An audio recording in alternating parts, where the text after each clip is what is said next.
എങ്ങനെയെങ്കിലും യുദ്ധം നിർത്തി സീതയെ തിരിച്ചു കൊടുക്കണം. അപ്പോൾ പറഞ്ഞു, എൻ്റെ കൂടെ നിന്ന് എനിക്ക് വേണ്ടി മരിച്ചവരെയൊക്കെ മറന്നിട്ട് ഞാൻ വീണ്ടും യുദ്ധത്തിൽ തിരിച്ചു പോയാൽ ഞാൻ ശരിയായ ആളല്ല, അതുകൊണ്ട് യുദ്ധം തന്നെ ചെയ്യാമെന്ന് പറയാം. അപ്പോൾ നേർക്ക് നേർ രാവണനും ശ്രീരാമനും തമ്മിൽ യുദ്ധമുണ്ട്. അപ്പോൾ രാവണനെ നേരെ കാണുമ്പോൾ ശ്രീരാമൻ ലക്ഷ്മണനോട് പറയുന്നുണ്ട്, വാഹോ എന്തൊരു ശ്രേഷ്ഠനായ മനുഷ്യൻ, ആ കലയൊക്കെ കണ്ടു കഴിഞ്ഞാൽ അത്ര മനോഹരമായിട്ടിരിക്കുന്നു. ഇങ്ങനെയുള്ള ഒരാൾ ഇനി അധർമ്മം ചെയ്തില്ല എങ്കിൽ ലോക ചക്രവർത്തിയായിട്ട് എത്ര കാലം ജീവിക്കാമായിരുന്നു എന്നാണ്. അപ്പോൾ അദ്ദേഹം നിസാരനല്ല, 64 കലകളിൽ പ്രവീണമുള്ളവനാണ്. ഗാനം നമുക്ക് തന്നെ അറിയാം, ശിവതാണ്ഡവ സ്തോത്രം, രാവണ വിരചിത ശിവതാണ്ഡവ സ്തോത്രമുണ്ട്, നിങ്ങളെ കേട്ടിട്ടുണ്ടാവും. വളരെ രസകരമായിട്ട് അത്ര ഭാഷാശുദ്ധിയുള്ള ഭരണമാണ്. പിന്നെ 41 തരം ചാരായം ഉണ്ടാക്കാൻ രാവണൻ അറിയും. വിചാരിക്കും എന്താ ഈ ചാരായം ഉണ്ടാക്കാൻ അറിയാമെന്ന് പറയുന്നതിൻ്റെ പ്രത്യേകത. കാരണം ഇദ്ദേഹം അസുരന്മാരുടെ രാജാവാണ്. നമ്മളിവിടെ ആയുർവേദ കഷായം ഉണ്ടാക്കി കഴിഞ്ഞാൽ അവർ കഴിക്കില്ല. അവർക്ക് ഈ കഷായം എങ്ങനെ ഉണ്ടാക്കണം, അവർ ഈ പറയുന്ന ചാരായം പോലെയുള്ള ഇങ്ങനെ വാറ്റുന്ന സാധനം, അങ്ങനെയൊക്കെയാണ് ഈ അസുരന്മാരുടെ ഭക്ഷണം. അവർക്ക് കഴിക്കാൻ വേണ്ടി, അവരുടെ അസുഖം മാറാൻ വേണ്ടിയിട്ട് ഈ പറയുന്ന 41 തരം കഷായങ്ങൾ, ഈ വാറ്റ് കഷായങ്ങൾ അദ്ദേഹം, അതിൻ്റെ കൂട്ടുകൾ പോലും എവിടെയുണ്ട്, നിലവിൽ ഇപ്പോൾ ഉണ്ടെന്ന് പറയും. അപ്പം നിലവിലത് ഉണ്ടാക്കാൻ പറ്റത്തില്ല, എന്നാൽ പോലും അങ്ങനെ ആയുർവേദത്തിൽ വളരെ പ്രാവീണ്യമുള്ള ആളാണ് അദ്ദേഹം. അവിടുത്തെ രാക്ഷസന്മാർക്ക് വേണ്ടിയിട്ട് അതിങ്ങനെ ഉണ്ടാക്കിയെന്നേ ഉള്ളൂ, ആ കൂട്ടുകൾ അതിൽ ചേർത്തിട്ടാണ് ഉണ്ടാക്കിയത്. പിന്നെ സംഗീതത്തിൽ വളരെ കേമനാണ്, ഇങ്ങനെ എല്ലാ ശാസ്ത്രങ്ങളിലും കേമനാണ്. അപ്പോൾ അദ്ദേഹത്തെക്കുറിച്ച് രാമൻ തന്നെ പ്രകീർത്തിക്കുന്നു. ഒടുവിൽ ശ്രീരാമനുമായിട്ട് യുദ്ധം നടക്കുന്നു, ഘോരമായ യുദ്ധം. തുല്യ ശക്തിയിൽ രണ്ടുപേരും യുദ്ധം ചെയ്യുന്നുണ്ട്. ഒരു വേള രാവണൻ തൻ്റെ വില്ലൊടിഞ്ഞ് പേരാളിയൊക്കെ നഷ്ടപ്പെട്ട് ക്ഷീണിതനായി കഴിയുമ്പോൾ ശ്രീരാമൻ പറയുന്നു, അങ്ങേക്ക് ക്ഷീണമുണ്ട്, പോയി വിശ്രമിച്ചിട്ട് നാളെ നമുക്ക് യുദ്ധം ചെയ്യാമെന്ന് പറയുന്നത്. സ്വാഭാവികമായിട്ട് ഒരു യോദ്ധാവ് അവസരം മുതലെടുക്കുകയാണ് വേണ്ടത്. പക്ഷേ രാവണനോട് അങ്ങേക്ക് ക്ഷീണമുണ്ട്, പോയിട്ട് വിശ്രമിച്ച് വരാൻ പറഞ്ഞു. അങ്ങനെ പിറ്റേ ദിവസത്തെ യുദ്ധമായിട്ട് തുടങ്ങുന്നു.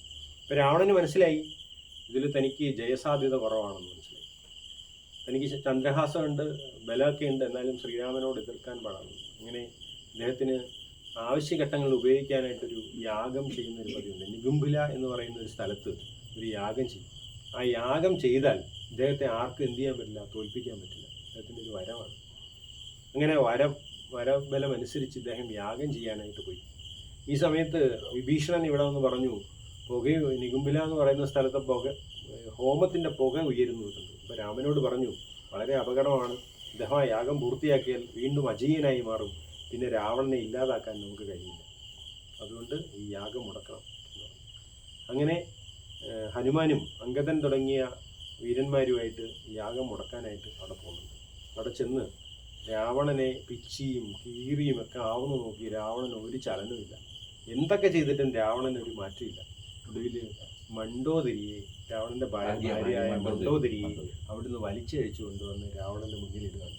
ഈ സമയത്ത് മണ്ഡോദരി ചോദിക്കുകയാണ്, നീ ഇങ്ങനെ വലിയ വീരനാണെന്നും ത്രിലോക ചക്രവർത്തിയാണെന്നും പറഞ്ഞിട്ട് സ്വന്തം ഭാര്യയെ സംരക്ഷിക്കാൻ കഴിയത്തില്ലെങ്കിൽ നീ ജയിച്ചിട്ട് എന്താണ് കാര്യം, നീ ഇങ്ങനെ മുനിയെ പോലെ ഇരുന്നാൽ മതിയോ എന്നൊക്കെ പറയുമ്പോൾ ഗതികെട്ടിട്ട് രാവണൻ യാഗം നിർത്തി എണീക്കുകയാണ്.